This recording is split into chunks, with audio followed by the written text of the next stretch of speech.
পরিবেশ দূষণকারী অবৈধ ইটভাটার বিরুদ্ধে কঠোর অবস্থানে লক্ষ্মীপুর প্রশাসন। চলতি মৌসুমে জেলায় মোট 29টি অভিযান চালানো হয়েছে। সর্বশেষ অভিযানে লক্ষ্মীপুরের রামগতিতে ভ্রাম্যমাণ আদালত পরিচালনা করে 8টি অবৈধ ইটভাটা উচ্ছেদ করা হয়েছে। বৃহস্পতিবার সন্ধ্যায় লক্ষ্মীপুর পরিবেশ অধিদপ্তরের সহকারী পরিচালক হারুনুর রশিদ পাঠান অভিযানের বিষয়টি নিশ্চিত করেছেন। রামগতি উপজেলার প্রশাসন সূত্র জানায়, 18 থেকে 20 নভেম্বর পর্যন্ত ভ্রাম্যমাণ আদালত অভিযান চালিয়ে 8টি অবৈধ ইটভাটা উচ্ছেদ করে।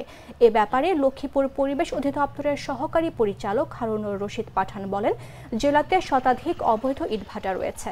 পর্যায়ক্রমে সবগুলোতে অভিযান চালানো হবে। বৃহস্পতিবার পর্যন্ত 29টি অভিযান চালানো হয়।